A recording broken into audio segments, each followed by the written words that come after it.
So, a common topic on this show is climate change and the effects that it is having on communities. And, well, that's exactly what I've got to talk about today with you guys on the show. I've got an article here from Mashable.com to discuss how Alaska has lost all of its ocean ice. Yeah, that's right, all of it. Now, the most rapidly changing state in the United States has no sea ice within some of 150 miles of its shores. Now, this is according to new high resolution sea ice analysis from the National Weather Service. Now, the big picture for this is clear. After an Arctic summer with well above average temperatures, warmer seas, and a historic July heat wave, sea ice has vanished in the Alaskan waters. Now, Alaska waters are ice free, said Rick Thorman, a climate specialist at the Alaska Center for Climate Assessment and Policy. Going on, this is definitely an extreme year, even by more recent standards in a changed Arctic, noted Walt Meyer, a senior research scientist at the National Snow and Ice Data Center. In the continually warming Arctic, sea ice has completely melted around the Alaskan coast before, notably during the 2017's melt season, but never this early on.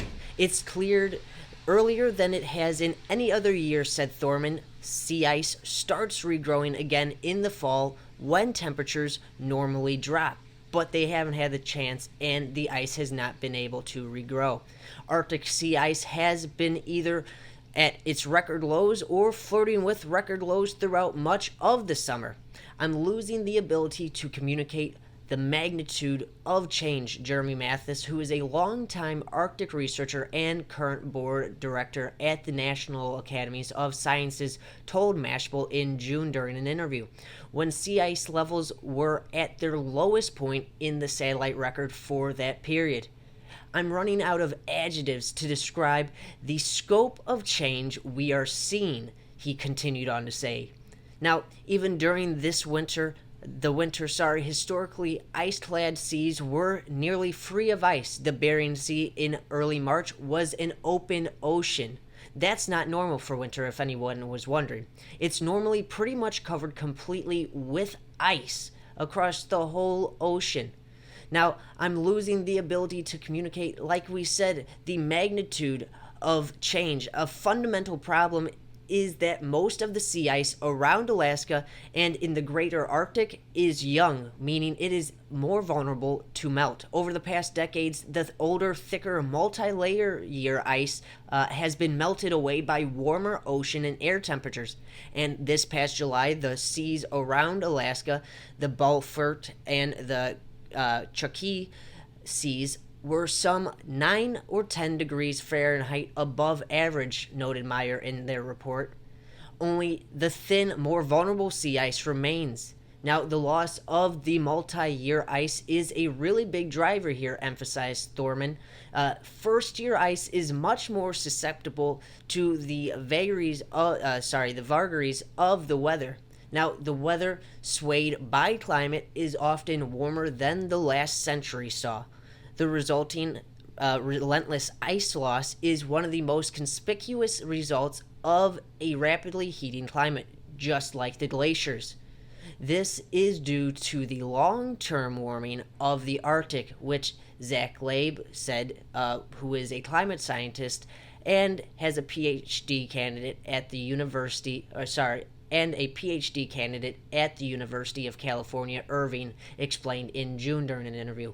Air temperatures are now rising at more than twice the rate of the global mean temperature, which is a phenomenon known as Arctic amplification. Last month set the lowest July Arctic sea ice volume on record in this data set. Now, the volume was about 47% less than the 1979 to 2018 average, as you can see in this graphic right here. Now, the Arctic's warming is especially amplified by the ocean. When reflective white sea ice vanishes, the darker ocean absorbs the solar energy rather than reflecting it back into space.